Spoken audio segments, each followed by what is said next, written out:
Welcome back to the channel, guys, and boy have I got a surprise for you. So some of you are probably aware we're moving house, so I'm cleaning up the sheds and everything, and I just want to show you something that I've been hoarding for a long time. So have one of these things. Bought it when I was 18 and I'm nearly 40 now, so you can just imagine how long it's been kicking around. So it's been sitting here in its current spot for 12 years, and before that it sat in a different shed for 6 years, and then before that I think it sat in my parents' carport for 4 years, and that's where the surface rust and everything's gone. For the last 18 years it's been inside, so yeah, I'll just give it a bit of a once over because I haven't seen it for a while. I haven't actually opened this garage in a long time, so other than taking a few things off it and whatnot, it's still as you would think it would after sitting for 12 years. So, you can tell once upon a time it used to be, is it lime green, but I painted it white when I was a second year apprentice, so a long time ago.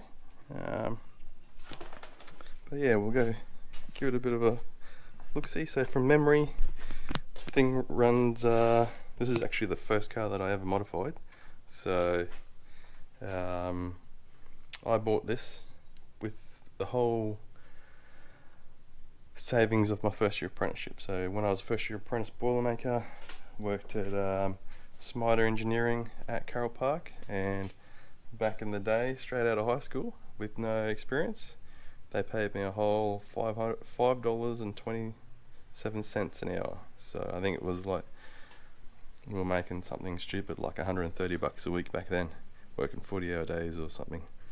But yeah, so saved up 12 months of that and bought this. I think I originally paid $3,500 for it, yeah, like 20 years ago, and it come pretty much as it is. Has a Bravo diff and a 3-inch tail shaft and a Mazda 121 5-speed. The 121 5 speeds versus the RX3 5 speeds at closed ratio, and it had a 13B Bridgeport with a 55 side draft Weber when I bought it. So it's gone through a few different engines and I've blown up a few, but never actually technically had it registered. I've driven it around in the street a few times in my apprenticeship, but it's gone down to the Gold Coast and back for, if you're old like me, you remember, when was the last time this thing was registered? 14th of July 97. So it's registered as a sedan too, but it's a coupe. Interesting. But yeah, so it's done a few laps of Gold Coast Parklands. So it's still got the factory tank, so I think we had to fill it 3 times to get to the Gold Coast, and then another couple of times to cut laps, and 3 times to get it home.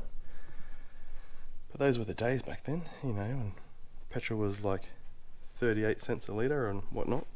Nothing like today, but we'll give it a look inside. So my mate Window has been here, so today we might piss a few people off if I put a fucking Ford motor in it, but it's still in reasonably good condition. Looks like it's got Cobra bucket seats. Looks like it's had a bit of a mouse living here for a little bit. There's been a few in this garage. So paint's kicking up on the sill, but still got the trim on it. So the gauges are still in mile per hour, but it's got a Speco 20 psi boost gauge and a Proform 11,000 RPM Monster tacho. It's got the factory tacho underneath it, and then I think I remember doing this when I was a little kid, not learning how to build stuff. So I think these are rattle can lids that I've moulded into here with bog, and then yeah, a little Friday Arvo on the cropper, aluminium plate. So it's got a kill switch for memory. One's the fuel pump and one's the thermo fans, and that's the starter. But yeah, so after I bought it, the engine didn't run, and then trying to get a rotary rebuilt is massive amounts of money. So I went out and bought a X-Race 13B Bridgeport, and then Injection Perfection, no, Microtech 50mm IDA EFI setup, and we converted the car to EFI, so the car's currently EFI. But yeah, so we drove it around like that for a while. I think it was 13,000 RPM, but let's have a look. It's still got the back seat in it. Needs a bit of a retrim. Not sure if there's a panel that goes on the back there or if it's just metal, but anyway, it's like a step back in time. I still remember these things.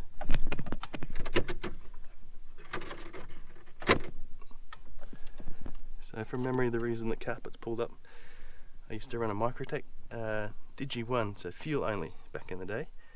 So it had Series 2 RX7 ignition, but then because of the Microtech injection, we had to control the injectors. Oh yeah, you haven't opened for a while. And then bit of a clue.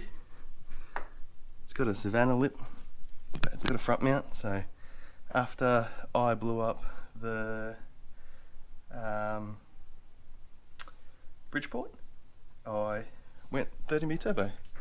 So as young blokes do, was doing donuts down the bottom of the street from my mum's, and popped one of the oil cooler hoses out, and because it runs a high volume oil pump, pumped the oil out and seized the engine. But the old man was kind enough to tow me back up the hill, and we put one of these in. Went out and bought a Series 5 front cut, and then went about the process of working out how to swap it all over. So I believe the still runs a 12A timing cover and the 13B, early 13B sump, the front bowl sump, because if you know that Series 5s have the engine mounts in the middle, not at the front.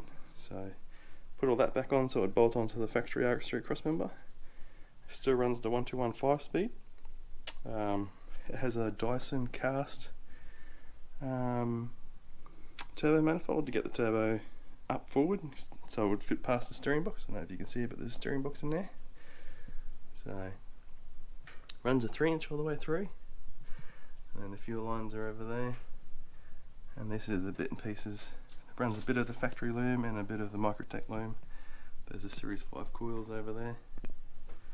But yeah, I think we took it to KP Performance, old Kevy Potts, and he put a tune in the Microtech for, I don't know, I think it was like 290 horsepower, but my Bridgeport only made 270 horsepower at 13,000 RPM, and the factory turbo motor made like 290 horsepower at like 7,000 RPM, so it was well the difference to drive. But yeah, so looking forward to getting this home and tearing back into it and redoing some of the work that I did when I was a teenager.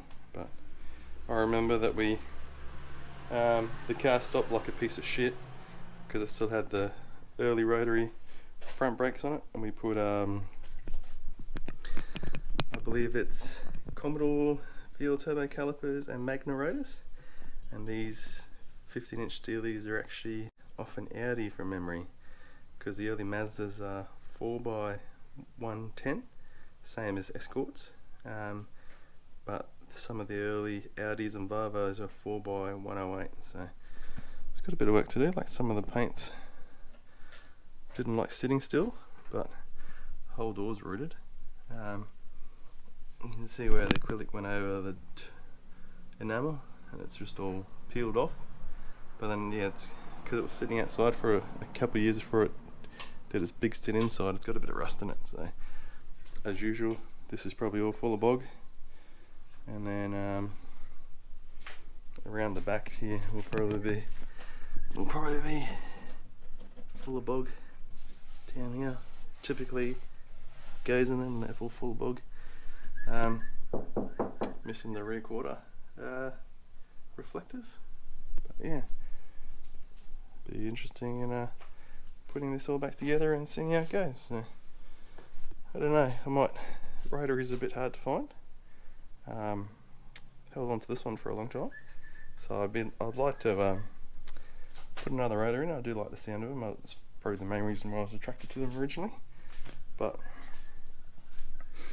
yeah, it could upset a lot of people if we put a forward motor in it. I reckon you'd fit one in. Have to undermount the radiator. Do it without cutting the tunnel. I reckon it just fit. But anyway, we'll see. But yeah, I've got some mod plates in it because I think 2005, just before the rules changed, I had a guy that was doing the mod plates for all my RV20 swap Sylvias, and I got him around to put a few codes on this thing. So I think it's got LK1, it's by owner. This one is LA1, LB1, also by the owner, and this one is LD2. So from memory, it's got the engine swap, the gearbox swap, the diff swap, and I think the LD2 was because it was, when I bought it, it had a cage in it, and I was going to keep it registered as a two-seater, but some point in time I pulled the cage out, so we could potentially put my kids in the back seat if we ever get this thing running again. But I don't know, I'm quite fond of it, so we'll see if we can see anything. So that's the big Bravo diff. It's got the big Bravo drums, and I think from memory all I did was re-drill the 6 stud to 4x110 and then jam it in. And then yeah, the front's still RX3 struts, but yeah, with Commodore turbo, the old turbo front brake calipers and Magna rotors. And then yeah, the drive lines Series 5 30B turbo, 121 5-speed, a 3-inch tail shaft, and a Bravo diff. I took this down the strip a few times. I have fond memories of trying to launch this thing on a pair of old slicks and twisting the little rotary tail shaft straight out of it when I stepped off the clutch at 9,000 RPM. So all the things that you do when you're 18, you watch it back in the fast fours and rotaries videos and back on the VHS, and think that all rotaries can come off the clutch at 9,000 RPM on slicks, but it's just not the case. But anyway,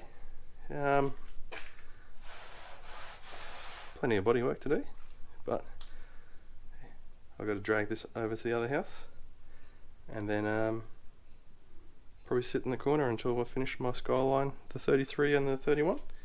Then we might have a look at bringing this into the channel. But anyway, thanks for watching.